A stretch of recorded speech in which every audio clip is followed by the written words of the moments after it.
Amén, pues mi hermano. Primeramente, a dar gracias a nuestro Señor por la oportunidad que me concede de estar nuevamente acá con todos ustedes, y también dar gracias a nuestros pastores, a todos los pastores igualmente del ministerio y a todos nuestros hermanos que están ahí. Deseo que Dios les bendiga grandemente en todo lo que haga falta, ¿ya? Que Dios les colme de bendiciones a cada uno de ustedes, porque si bien es cierto, no he tenido oportunidad de agradecerle todo cuanto han hecho por mí, no solamente en lo material, sino también en lo espiritual, por sus oraciones. Dios sabe que en mi corazón hay agradecimiento, especialmente hacia Dios por todo lo que ha hecho, por toda su bondad, su generosidad, su misericordia inmensamente grande, y también sobre todos ustedes. Un abrazo para todos ustedes, un abrazo cordial, muy agradecido de todos el ministerio, de todos mis hermanos. Dios sabe el agradecimiento que hay en mi corazón por todos ustedes. Así es que deseo nada más que Dios les bendiga grandemente, les multiplique grandemente en abundancia. Así es que luego de dar gracias a todos, quisiera hablarles ahora acerca de la palabra. Amén. Vamos a dar gracias al Señor, ¿verdad? Por todo lo que ha hecho por nosotros, todo lo que hará.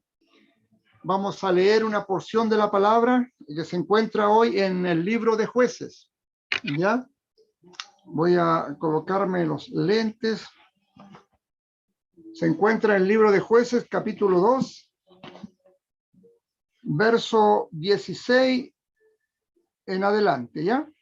Dice así: y Jehová levantó jueces que los librasen de mano de los que les despojaban, pero tampoco oyeron a sus jueces, sino que fueron tras dioses ajenos, a los cuales adoraron.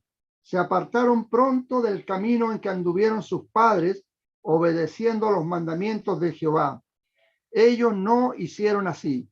Y cuando Jehová les levantaba jueces, Jehová estaba con el juez y los libraba de mano de los enemigos todo el tiempo de aquel juez, porque Jehová era movido a misericordia por sus gemidos a causa de los que les oprimían y afligían. Amén. Dios les guarde, Dios les bendiga. Esa es la palabra del Señor para el día de hoy. Quiero comenzar diciendo que el libro de los jueces se escribió aproximadamente 1350 años a 1000 años antes de Cristo. Ese fue el periodo aproximado en que se escribió este libro, y narra la historia de los jueces luego de que había muerto luego de que había muerto Josué. En el capítulo 24 aparece esto. Y Josué hizo un pacto con los hijos de Israel en ese entonces, y cuando ya estaba a punto de partir, y el pueblo hizo un pacto allí diciendo que sí, de hoy en adelante iban a obedecer a Dios. Luego Josué muere, y quedamos en el libro de Hechos, donde comienza, luego de la muerte de Josué, la decadencia del pueblo de Israel. Comienzan a caer en inmoralidades, y todo esto es arrastrado por la apostasía que comenzó luego de la muerte de Josué. Todo el pueblo de Israel comenzó a decaer espiritualmente a causa de la apostasía de ellos. Se fueron tras dioses ajenos, llenaron su corazón de ídolos, y cuando Dios permitía que los enemigos de Israel viniesen, como los moabitas, los edomitas y todos los pueblos que estaban alrededor de Israel, venían y les atormentaban, saqueaban sus tierras. Ya todas las cosechas que ellos tenían durante el año lograban cultivarlas. Venían sus enemigos y les robaban todo aquello, y no les bastaba, porque también violaban a sus mujeres, llevaban cautivos a sus hijos. En realidad asolaban la tierra de Israel. Luego Dios les levantaba jueces. Fíjese que la historia habla de que habían 13 jueces que Dios levantó. El último de los jueces que levantó Dios fue Samuel, que también fue el primer profeta, que el cual no aparece acá en el libro de los jueces, pero sí es el último el juez que levantó y, como les decía, el primer profeta. Y de los 13 jueces, ¿verdad? Entre ellos estaba Sansón, estaba Débora con Barak, ¿no es cierto? Y en realidad habían otros jueces también, eran 13 en total, que cada vez que venían los enemigos y arrasaban, oprimían al pueblo de Israel, Dios en su infinita misericordia escuchaba sus gemidos, escuchaba sus súplicas y venía en su ayuda. Dios tomaba a un juez, lo ungía y él lideraba a Israel y vencía en las batallas y derrotaban a sus enemigos. O sea, todas las batallas que tenemos nosotros a causa muchas veces de nuestra desobediencia, muchas veces, no siempre, porque hay muchas veces en que Dios a uno lo impulsa a entrar en ciertos problemas para que nada más la gloria de Dios sea manifestada en ese momento. Entonces, pero acá en el caso de Israel era por la falta por la apostasía de ellos a causa de su rebelión, se rebelaban contra los propósitos y las leyes de Dios. Entonces, vez tras vez, caían en la misma crisis de que Israel viniesen pueblos de otra parte a oprimirlos y los saqueaban y cometían toda clase de barbaridades. Pero ellos se inclinaban, veamos ahí, ellos se inclinaban y miraban al cielo y clamaban, pedían perdón a Dios y Dios en su misericordia, habiéndolos visto una y otra vez caer, una y otra vez apartarse de sus caminos, de sus mandamientos, Dios extendía su misericordia hacia ellos. Se inclinaba al ver los lamentos y los gemidos de estos, y Dios venía en su auxilio levantándoles un juez, un hombre ungido, entre los más famosos, como le decía, Sansón, estaba Débora, Jefte, otros, y en realidad eran 13 jueces que Dios levantó en ese periodo de crisis. Pero el propósito de Dios era enseñarles y decirles que aunque ellos eran infieles, Él permanecía fiel. Lo que Dios quiere decirnos es que a pesar de nuestras rebeliones, a pesar de nuestra rebeldía, a pesar de que no andamos muchas veces en sus caminos, somos rebeldes, ¿verdad? Él, cuando nos ve en problemas, en dificultades, Él se inclina hacia nosotros, ve nuestra miseria, ¿verdad? Porque Él no se olvida de que somos polvo. Él siempre tiene presente de que nosotros somos polvo y no se olvida de nosotros. Por eso decía, ¿quiénes somos, Señor, para que tú te acuerdes del hombre? ¿Quién es el Hijo del Hombre para que tengas memoria de él? Pero Dios en su inmensa misericordia venía. La palabra de Dios nos dice que la misericordia de Dios es nueva cada mañana. Cada mañana Dios tiene misericordias que son nuevas para nosotros. Por eso es que somos agradecidos. Vivimos agradecidos delante de este Dios tan grande y poderoso. Entonces nosotros, en nuestras limitaciones, queremos servirle, queremos agradarle de todo corazón, pero aún en nuestras debilidades, Dios las conoce y sabe que somos débiles, ¿verdad? Y Él nos favorece y nos ayuda en eso. Entonces, este pueblo de Israel, ¿verdad? Nosotros muchas veces decimos que duros de servir eran los israelitas, que duros de cabeza, no entendían que Dios quería que ellos anduviesen en sus caminos. Pero cuando nos enfrentamos nosotros con la palabra de Dios, cuando esta palabra grande y poderosa nos confronta a nuestras vidas, nosotros nos vemos confrontados por esta palabra y realmente nos inclinamos ante Dios y decimos, Señor, perdóname, perdóname porque he cometido esto, he pensado mal, he actuado mal, no he hecho de acuerdo, Señor, a lo que tú quieres de mí. Entonces Dios viene, cuando pedimos perdón, nos toma de la mano y nos levanta, porque Él es compasivo, Él es misericordioso. Amén. Entonces, hermanos, hay una gran diferencia, hermanos míos. Hay una gran diferencia. Yo no les estoy diciendo que podemos tirarnos cada vez que queramos, tirarnos al barro porque Dios es misericordioso. Ahí estamos tentando a Dios y eso es sumamente peligroso, lo cual no le recomiendo. La diferencia es que pecamos a causa de nuestras debilidades, ¿ya? Pecamos a causa de nuestras debilidades. Erramos el blanco, porque pecado significa en la escritura errar el blanco. Eso es pecado. Erramos el blanco porque fallamos en lo que Dios desea de nosotros. Pero Dios conoce nuestras debilidades. La diferencia es que si yo tropiezo y caigo, Dios me levanta. Pero si yo estoy buscando caer constantemente, llegará el día en que Dios ya no me va a levantar. Porque yo estoy buscando tirarme al barro. Y a eso a Dios no le agrada. Yo puedo engañar al pastor, puedo engañar al hermano que caí por causa de debilidades o qué sé yo, pero Dios sabe el propósito que hay en mí. ¿Por qué caí? Amén. Dios lo conoce. Dios no puede ser burlado.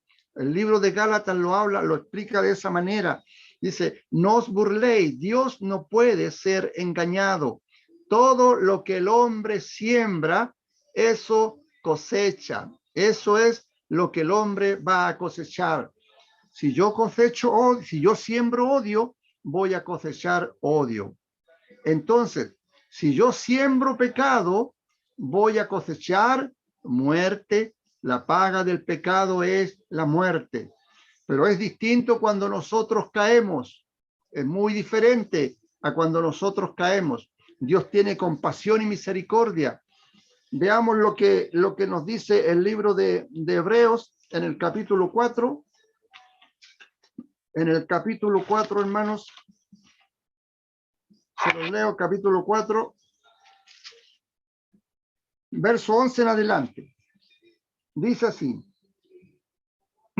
procuremos pues entrar en aquel reposo para que ninguno caiga en semejante ejemplo de desobediencia, porque la palabra de Dios es viva y eficaz, más cortante que toda espada de dos filos, y penetra hasta partir el alma y el espíritu, las coyunturas y los tuétanos, y discierne los pensamientos y las intenciones del corazón. Y no hay cosa creada que no sea manifiesta en su presencia. Antes bien, todas las cosas están desnudas y abiertas a los ojos de aquel a quien tenemos que dar cuenta. No podemos engañar a nuestro Señor, ¿verdad? Y en el verso 14 dice, por tanto, teniendo un gran sumo sacerdote que traspasó los cielos, Jesús el Hijo de Dios, retengamos nuestra profesión, porque no tenemos un sumo sacerdote que no pueda compadecerse de nuestras debilidades, sino uno que fue tentado en todo según nuestra semejanza, pero sin pecado. Acerquémonos pues confiadamente al trono de la gracia para alcanzar misericordia y hallar gracia para el oportuno socorro. ¿Se da cuenta? Jesús, como sumo sacerdote, él conoce nuestras debilidades, sabe por lo que pasamos, porque él se hizo hombre, él pasó necesidades al igual que nosotros, sufrió al igual que nosotros, tuvo hambre, sed y cansancio al igual que nosotros, incluso lloró también al igual que nosotros. Es por eso que él se compadece de nosotros y Dios nos hace una invitación, nos dice que entremos, nos acerquemos confiadamente al trono de su gracia. ¿Para qué? Para alcanzar gracia, para alcanzar misericordia y hallar gracia para el oportuno socorro. Es lo que hacían los israelitas en ese tiempo, porque sabían que del trono de Dios mana misericordia, del trono de Dios sale, ¿verdad?, esa gracia con la cual nos podemos sostener, esa misericordia grande y eterna de Dios es la cual también nos sostiene a cada uno de nosotros. De ese trono, ¿verdad?, mana todo aquello y el poder del Espíritu Santo para permanecer firmes en él. Así es que, amados hermanos, lo que el pueblo de Israel, ¿verdad?, cometía era grave, pero cuán grande es la misericordia de Dios. Muchas veces nos encontramos con gente que nos dice, mi pecado es muy grande, que no creo que Dios me perdone. Y la verdad es que no hay pecado tan grande que pueda, ¿verdad? La sangre de Jesús no pueda quitarlo. La sangre de Jesús es lo más grande y preciado que Dios ha derramado a causa de nuestros pecados. A causa de eso, Dios nos perdona, ¿verdad? Nos lava, nos limpia y nos perdona de todo pecado. Entonces, cuando los israelitas decidían desobedecer, porque el pecar también es decidir, yo decido hacerlo o no hacerlo. Entonces ellos decidían pecar contra nuestro Señor, les ocurría, les venía todo el mal. Y amados hermanos, lo que Dios trata de decirnos en este día es que tiempos muy difíciles se vienen.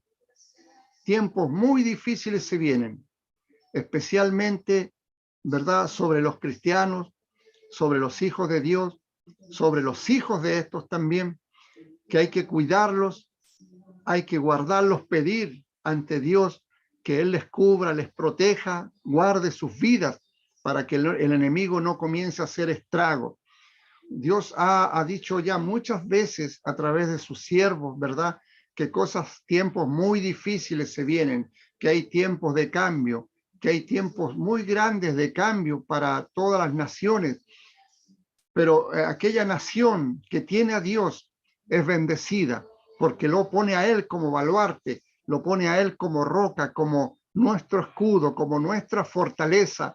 El libro de Salmos está lleno de gente que suplicaba a Dios, que corría a Dios, que clamaba a Dios para que ellos entendían, podían correr hacia todos lados. El salmista decía, miraré hacia los montes, Señor, ¿de dónde vendrá mi socorro? Y él se respondía, mi socorro viene de parte de Jehová, que hizo los cielos y la tierra. No hay donde refugiarse, hermanos, en estos tiempos difíciles que hay y que vienen. No hay donde refugiarse, no hay donde esconderse, nada más que correr a la presencia de Dios, correr a ese trono de gracia para que Él nos liberte, para que Él nos dé la cobertura, la protección. Él es nuestra roca, Él es nuestra fuerza, nuestro auxilio en los tiempos de angustia. Él es quien nos va a guardar, ¿verdad?, en su manto. Él nos va a guardar en el hueco de su mano. Él nos va a librar en ese tiempo de aflicción y de angustia en que estemos. Dios desea, aleluya, como lo hizo con su pueblo Israel, Dios desea levantar en este tiempo a un pueblo grande. Dios desea que todos mis hermanos, todos los que estén oyendo, sean levantados. Pero ¿sabe qué es lo que Dios demanda? Una disposición, una perseverancia. Dios quiere comenzar a mover su iglesia. Dios quiere que su iglesia se ponga de pie. Dios desea que estos tengan el poder y la autoridad. Pero si no hay poder, ni tampoco hay autoridad, si no hay presencia de Dios en su vida. No habrá autoridad en usted si no hay presencia de Dios en su vida. Dios desea bendecir a su pueblo, desea acudir a usted en las madrugadas, desea despertarlo a usted en las madrugadas para que se postre delante de Él. Mire, Dios no quiere el 10% de su corazón, ni siquiera el 50 ni el 90% de su corazón. Dios desea el 100% de su corazón. Dios desea que usted, al abrir los ojos, lo primero que haga, lo primero que diga, cada palabra, antes de ver las noticias, antes de escuchar algo de música, lo que Dios desea, el Espíritu Santo, es que usted hable con Él. Hable con Él, que sus pensamientos le pertenezcan a Él, y le aseguro que va a comenzar a ver la gloria de Dios en su vida. Sabe que para ver cosas que nunca hemos visto, tenemos que hacer cosas que nunca hemos hecho. Y tal vez una de esas cosas que nunca hemos hecho es levantarnos de madrugada, ¿sabe? Pero Dios está rogando, como dice la palabra en Corintios, Dios está rogando a través de nosotros que el pecador se arrepienta, que el pecador venga delante de Dios antes de que sea tarde. Estos tiempos son difíciles y vienen tiempos mucho más difíciles que difícilmente muchos cristianos se van a poder sostener en pie porque no han orado, no han buscado de Dios en tiempos de angustia y aflicción. Hay que buscar a Cristo Jesús, hay que buscarlo a Él, acudirlo a Él. Por eso es que Dios desea que usted, querido hermano, que usted, querida hermana, que los pastores también que lideran las iglesias, ellos inten a sus hermanos, que los inten, aleluya, a ponerse de pie, a levantarse y le digan, toquen trompeta en Sión y les digan, tiempos difíciles vienen para nuestra nación. Todas las cosas que estamos observando, todo lo que se está viendo hoy en día, queridos hermanos, es una oscuridad, nubes inmensas, oscuras se avecinan sobre nuestro país.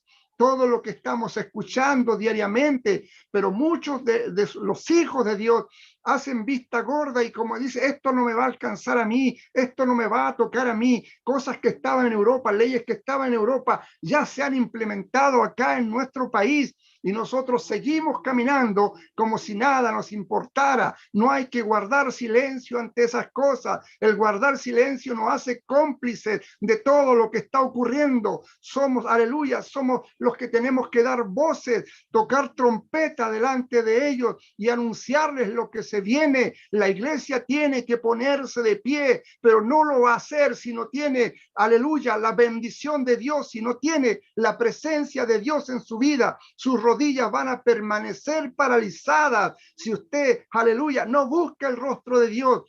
Dios le está instando en este día a que comience a rogar, comience a clamar por sus hijos, su familia, por sus vecinos, por todos los pecadores, todos aquellos que no conocen a Dios, porque Dios los está llamando, pero los está llamando a través de su iglesia, la iglesia de Cristo. Levántate, levántate, ora en misericordia delante de Dios. Dios quiere verte postrado, humillado delante de Él para que puedas ser exaltado delante de los hombres. La humillación viene allí a las plantas de Dios para que puedas estar de pie delante de los hombres, pero tienes que entender ya, querido hermano, de una vez, Dios te está buscando, Dios está buscando, aleluya, quien quiere interceder por el mundo, quien quiere interceder por su país, por su patria, por sus vecinos. Dios desea que tú estés clamando. Tal vez pienses que yo le he pedido mucho a Dios. La verdad es que no es tanto lo que has pedido. Para Dios no es nada, no significa nada. Le pediste ayer, le pediste en la tarde, aleluya, no significa nada para Él.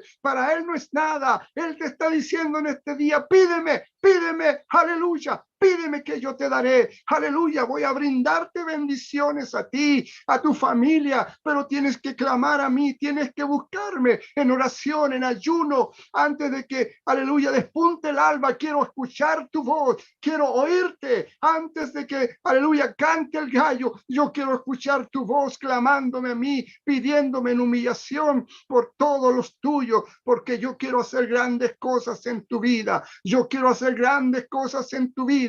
Aquellas enfermedades que te acechan hace tiempo, las voy a quitar, las voy a quitar. Aquellas divisiones y contiendas que hay en las familias, Él las va a quitar, Él va a despejar el camino. Esas nubes grises que se avecinan, aleluya, no van a hacer nada porque Él va a soplar del este, del oeste, del norte, del sur, va a soplar con gran fuerza y va a despejar todo aquello. Pero Él desea un pueblo, aleluya. Él ha derramado su sangre por la iglesia y Él desea que su pueblo, aleluya, comience a buscarlo. Amado hermano, comienza a buscar a Dios, que es tiempo de angustia, que es tiempo de aflicción. Se viene tal como lo hacía el pueblo de Israel en aquel tiempo, pero Dios quiere levantarte no solamente como un juez a ti, un juez ungido para guiar al pueblo a la victoria, sino que Él también quiere levantarte como un poderoso, como un Elías, que el cual dijo, Señor, solamente yo he quedado de los profetas, pero Dios le dijo, te equivocas, Elías, yo me he reservado 7,000 rodillas que no se han doblado ante los Baales. Hay hijos fieles, hay remanentes que Dios tiene en grupos, los tiene por todo el mundo a esos grupos fieles delante de Dios. Esos son los 7,000 rodillas que no se han doblado delante de Baal, aquellos que le han sido fiel a pesar de sus debilidades, a pesar de que están enfermos, siguen sirviéndole porque creen, aleluya, en ese Dios vivo, en ese Dios grande y poderoso que puede levantarle, que puede sanarle, quien da la fuerza y la fortaleza para que su pueblo se mantenga firme, aleluya, delante de Dios. Amados hermanos, no ignoremos las palabras del Señor. En todo tiempo debemos escucharlas, en todo momento debemos oírlas, porque hacen bien a nuestra alma, vivifican nuestros huesos cansados ya, nos dan fuerza y Él nos da ánimo. Solamente pidámosle a Él y Él hará. Encomendemos a Él nuestros caminos, no nos olvidemos nunca de Él. Aleluya, gloria al Señor. Amados hermanos, tiempos difíciles, muy difíciles se vienen para nuestra nación. He tenido muchos sueños. Hace ya un mes aproximadamente. He tenido sueños, cosas grandes. Tal vez un día se las pueda compartir, amados hermanos. Y Dios me ha instado. Un día andaba por ahí, después de que en la madrugada Dios me mostró un sueño como a las 5 de la mañana. Y yo lo entendí claramente porque era como ver una película, la vi hasta en colores. Era en colores todo lo que Dios me mostró. A los momentos después, a la hora después, pensando en ese sueño, me vino una ansiedad tan grande, un deseo de llorar. Me arrodillé en la cama y comencé a llorar. Pero sabe, oraba y eran solamente gemidos. Pero en mi mente entendía que estaba clamando por las almas que se están perdiendo. Yo entendía perfectamente lo que yo decía en gemidos, eran gemidos. Y yo entendía perfectamente porque en mi mente lo entendía. Era que yo estaba clamando por todos los que se están perdiendo, por hermanos que se han apartado de la iglesia, por hermanos que se han enfriado, que se han ido de la presencia de Dios, tal vez para nunca más regresar. Por ellos hay que orar, para que regresen, para que vuelvan a los caminos. Pero hay que colocar oración. Y estuve así, ¿sabe? Ese ángel, en ese sueño se me apareció ese ángel y me dijo, con su espada me apuntó hacia un lugar así y me dijo, vamos a destruir aquella aldea, me dijo. Y miré así y vi mucha gente que estaba en la playa. Y cuando el ángel anunció esto, la gente corrió a esconderse. Vi a mucha gente corriendo, estaban en la playa y ellos iban con chores y corrían a esconderse.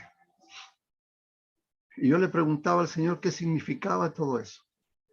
Y fue allí cuando a los momentos después comencé a orar con esos gemidos indecibles, que yo no lo entendía la lengua, pero sí en mi mente comprendía por lo que yo estaba rogando. Y era por aquella gente. Estuve así una semana, hermano. Una semana estuve con esa carga. No podía, donde andaba, lloraba por eso. Hasta que finalmente me fue quitada esa carga. No sé por quién estaba orando, sé que eran pecadores, pero personas específicas no lo eran, ni una nación tampoco lo era, una nación específica. Entendía que era por gente, pero no entendía por quiénes ni por qué ciudad. Y desde allí, hermanos, es que he entendido todo esto. El poder que hay en la intercesión, el poder que hay en orar de madrugada, buscar a Dios, buscar el rostro de nuestro Señor de madrugada. Esa es la bendición que Dios tiene para nosotros. Esos tiempos de oscuridad que se avecinan, no quiero asustarlos con esto, porque tenemos un gigante delante de nosotros que nos guía y que siempre ha estado con nosotros y nunca nos va a dejar. Ese es nuestro Señor Jesucristo. Nunca nos va a dejar que caigamos derrotados o que quedemos postrados. Él no lo va a permitir. Él nos va a fortalecer, nos va a dar la fuerza suficiente. porque como son los tiempos difíciles, hermanos, son tiempos finales ya. Son tiempos finales en que la iglesia ya debe comenzar a prepararse, mirar hacia atrás. ¿Sabe qué decía en el libro de Jeremías, en el capítulo 6, verso 6? Paraos sobre los caminos y andad por paraos sobre los caminos y andad por las sendas antiguas, ¿verdad? Eso es lo que la iglesia tiene que hacer. Pararse sobre los caminos y buscar las sendas antiguas. Hay que buscarlas.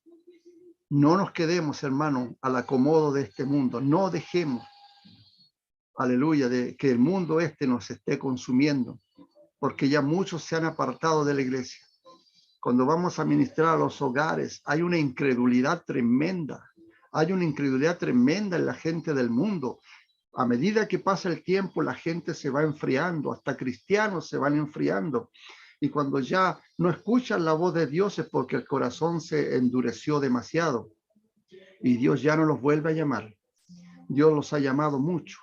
Los ha llamado mucho. Pero en vez de, es como ocurre en el libro de Apocalipsis, cuando viene la destrucción, ellos en vez de bendecir y pedir protección a Dios, lo maldicen.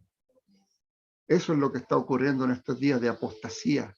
Muchos están maldiciendo a Dios en vez de acercarse por las cosas que están ocurriendo, por las plagas y todas estas cosas que ocurren. En vez de acercarnos más a Él, muchos se apartan, se alejan para siempre. Y es el error más grande que el Hijo de Dios puede cometer. No hay misericordia más grande que la de Dios. No hay un amor más grande que el de Dios. Él quiere refugiarnos. Él quiere escondernos. En el libro de Isaías, en el capítulo 26, 20, dice, anda, pueblo mío, entra a tus aposentos y cierra la puerta atrás de ti, en tanto que pasa mi indignación. Eso lo está diciendo respecto al arrebatamiento de la iglesia. Dios también nos va a librar de toda aquella ira que viene. Más de 77 veces, hermano, en la escritura se encuentra la frase el día de Jehová. El día de Jehová en el antiguo pacto y en el nuevo pacto es el día del Señor. Está anunciando que ese día que viene es terrible. La gran mayoría de los profetas lo anuncian, pero la iglesia es quitada antes de que aquellas cosas ocurran. Pero antes de eso también vienen tiempos de aflicción.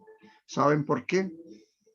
Porque cuando pasen estos tiempos de aflicción, y en eso concordamos con muchos siervos, con muchos hijos de Dios, que dicen después que pase todas estas aflicciones que son momentáneas, vendrá un gran derramamiento del Espíritu Santo sobre todo su pueblo, sobre toda su iglesia, porque la palabra de Dios tiene que ser predicada a toda criatura. Entonces vendrá el arrebatamiento de la iglesia. Así es que, amados hermanos, Dios nos cinta, ¿verdad?, a buscarle. El profeta y sacerdote Nehemías también, que servía de copero en Babilonia, también hace un llamado igualmente en el capítulo 9. Y dice que la misericordia de Dios es grande e infinita. Y esa es la misericordia de Dios que está a nuestra disposición. Cuando venga la aflicción, cuando vengan los tiempos difíciles, corramos a ese trono de gracia para alcanzar misericordia y hallar gracia para el oportuno socorro. Él está allí pendiente de nosotros, dispuesto a socorrernos, pero solamente tienes que abrir tu boca. ¿Sabe lo que dice el profeta Daniel en el capítulo 9 cuando él decide ayunar durante los 21 días y se le presenta el ángel Gabriel? El ángel Gabriel le dice, varón muy amado eres tú. Desde el primer día en que dispusiste a abrir tu corazón a Dios, Él me ha enviado a ti. Solo que estuve 21 días batallando con el príncipe de Grecia. Estuve allí hasta que apareció Miguel. Y yo he venido a ti, pero debo volver allá. Le está diciendo que apenas su boca fue abierta, el ángel fue enviado en su ayuda. Daniel quería saber qué iba a pasar con el pueblo de Israel, que estaba cautivo en Babilonia ya se iban a cumplir los 70 años. Este siervo Daniel quería saber qué iba a acontecer con el pueblo y comenzó a ayunar y a orar durante 21 días. Y desde el primer día, le dice, desde el primer día en que tú dispusiste tu corazón a orar y a humillarte delante de Dios, Él me ha enviado a ti. Es lo mismo que ocurre con nosotros, amados hermanos. Tú dirás, es que yo no soy un Daniel. Daniel tenía un propósito inmenso. ¿Sabe usted cuál es el propósito de Dios para su vida? Tal vez no lo sepa, pero si usted está aquí es porque Dios tiene un propósito para usted. El libro de Job a nosotros nos dice Job, Dios no es un Dios de despropósito. Dios es un Dios de propósito. Si usted está en la iglesia, si usted está aquí en este momento, si usted está escuchando, si usted participa con nuestros hermanos allí, es porque Dios tiene un propósito en su vida. Tal vez el tiempo aún no ha llegado de manifestárselo completamente, pero ese día viene, ese día va a llegar y Dios desea que usted esté presente, no ausente, porque Dios desea manifestarle todo lo que Él le va a brindar, todo lo que Él quiere darle a usted, todo lo que Él quiere entregarle. Dios desea manifestárselo a usted en aquel tiempo, pero usted tiene que estar allí perseverando.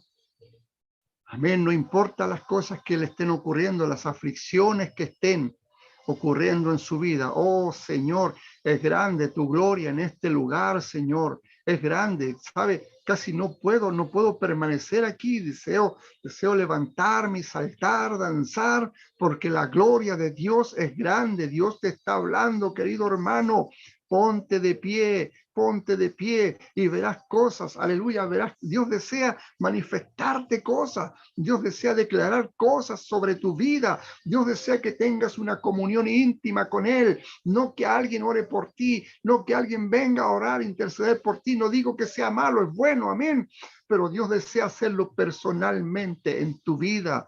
¿Por qué? Porque tienes que tener oración delante de Dios, tienes que tener comunión con Él. Yo no sé cuál sea tu problema, pero Dios quiere resolverlo. Yo no sé cuál sea tu enfermedad, pero Dios quiere sanarte, Dios quiere restaurar tu vida, Dios quiere bendecirte, Dios quiere soplar sobre ti aliento de vida para aquellos hermanos que están en hospitales, que están enfermos, postrados. Dios desea soplar, aleluya. Tal vez ellos no puedan orar, ¿sabes? Pero hay gente que puede interceder. Ay, Sama, Kirra, Basama, Sama, en el nombre de Jesús, aleluya. Aleluya, Dios quiere levantar intercesores por todo eso. ¿No pueden darse cuenta? Dios desea que usted sea un intercesor delante de Dios por ellos, por esos enfermos que tal vez no pueden orar, no pueden postrarse de rodillas a orar delante de Dios, pero Él tiene intercesores. Dios quiere gente que se ponga en el vallado, Dios quiere gente que se ponga allí a orar, a interceder por ellos. Y Dios los está buscando en este tiempo. Está buscando a Elías, está buscando a Daniel, está buscando a todos aquellos, amados hermanos, que quieran humillarse delante de Dios. Dios está soplando sobre ustedes. En el nombre de Jesús. Sé perseverante, sé fiel, sé perseverante y fiel, porque la bondad de Dios es sobre ti, el amor de Dios es sobre ti, y Dios va a bendecir tu vida grandemente. Para todos aquellos hermanos que no estén presentes, deseo que también puedan, aleluya, ver todo esto que Dios está hablando a su iglesia. Es tiempo grande. Dios va a hacer grandes cosas entre su pueblo. Y saben, yo no deseo perderme eso. Yo no deseo perderme lo que Dios va a hacer con su pueblo. Aleluya.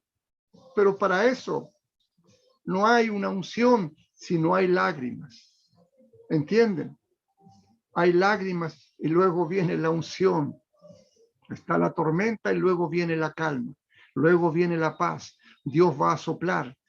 De todas partes va a soplar con su Espíritu Santo y va a hacer que todos esos huesos que estaban secos, que andan deambulando por ahí, van a tener vida, pero tú vas a ser partícipe de todo aquello que Dios va a hacer, todas esas cosas grandes que Dios tiene guardado, dice la palabra, cosas que ojo no vio, ni oído yo, ni han subido al corazón del hombre, son las que Dios tiene guardadas para aquellos que le aman. Aleluya. Gloria al nombre del Señor. Vas a comenzar a experimentar la presencia del Espíritu Santo como nunca antes. Nunca antes has experimentado la presencia de Dios como la que vas a experimentar durante estos últimos tiempos, porque Dios desea hacerlo. Dios desea usarte, hacer grandes cosas. Sabe que Dios en su poder, en su soberanía, Él se limita a sí mismo en muchas cosas. Dios puede hacer muchas cosas o hacerlo todo sin la necesidad de que nosotros oremos. Pero Dios se ha limitado a sí mismo para hacernos a nosotros participantes de todo este trabajo que Él estaba haciendo acá en la tierra. Y se ha limitado porque desea que nosotros oremos por ciertas cosas. Una de ellas cuando dijo en Mateo, pedid obreros, para pedir al dueño de las mies, ¿verdad? Obreros para que vengan, porque hacen falta, hay que pedir, hay que pedir. Así es que no tengas, no tomes en cuenta de que si has orado demasiado, le he pedido demasiado a Dios. Para Dios nunca es demasiado. Dios quiere que tú te pongas de pie. Dios quiere levantarte a ti, querido hermano. Dios quiere hacerlo y es imposible no decirle que no a nuestro Dios. Él nos ha hablado en este día. Estoy con la convicción profunda de que Dios tiene muchas cosas que decirte, pero quiere comunicártelas personalmente. Aleluya. Gloria a Dios. Gloria a Dios. Dios desea implantarlas en tu corazón personalmente. Aleluya. Para concluir, amados hermanos, quiero leerles un pasaje en Isaías, capítulo 55, si no me equivoco, capítulo 55. Sí, 55, verso 10 en adelante. Dice así: porque como desciende de los cielos la lluvia y la nieve, y no vuelve allá, sino que riega la tierra y la hace germinar y producir, y da semilla al que siembra y pan al que come. Así será mi palabra que sale de mi boca. No volverá a mi vacía, sino que hará lo que yo quiero y será prosperado en aquello para que la envíe. Amén. Así como desciende la lluvia del cielo y cae a la tierra y la hace germinar y da pan al que come, da semilla al que siembra y pan al que come. Así es la palabra de Dios. Yo espero que en esta noche la palabra de Dios haya caído en buena tierra. Cuando la tierra es fértil, la semilla puede germinar. Y ese es un corazón de fe que recibe la palabra y la abraza. Y luego de pasado un tiempo comienza a germinar. Pero cuando hay corazones incrédulos, es como una tierra estéril, no produce. Pueden plantar cualquier semilla y no va a producir. ¿Saben, hermanos, lo que significa la palabra semilla en la escritura y en la botánica? La palabra significa la semilla, la simiente, la siembra, ¿verdad? La simiente significa familia, descendencia. Y en botánica, la simiente significa semen. Cuando el semen llega a un óvulo que es fértil, produce un fruto. Así es la palabra que cae también en un corazón de fe. Retenga esa palabra, abrácela y permítala con fe, riéguela y manténgala ahí en su corazón para que pueda producir un fruto en usted. Amén. Que la palabra de Dios no retorna vacía, va a producir algo en usted para aquello que la envió. Dios desea ver a su pueblo bendecido, desea verlo lleno de la presencia de Él, porque Él nos da su espíritu por medida. Él desea soplar sobre usted vida, abundancia, Y cuando ore por los enfermos, hermano, ore con fe, creyendo en todo, creyendo que no es usted, no son sus limitaciones, es el Espíritu de Dios que lo hace. Amén. Amados hermanos, estaríamos terminando, no sé la hora, la verdad es que no sé, me perdí en el tiempo y en el espacio. Así que, amados hermanos, les agradezco mucho a nuestro Dios por todo esto, por lo que está haciendo con cada uno de nosotros, con ustedes, y lo que va a hacer. Él va a hacer cosas grandes con nuestras vidas. Amén. No lo olvidemos nunca. Pero para eso tenemos que buscarle. Dios desea que su pueblo comience a buscarle como en los tiempos antiguos, los que aparecen en el libro de Hechos. Debemos llenarnos del libro de Hechos para ver las cosas inmensas que Dios hacía, y es lo que Dios quiere hacer también con nosotros. Amén. Así es que, amados hermanos, no sé si alguien de ahí da gracias por la palabra. Amada hermana, ¿sí? Dan gracias por la palabra.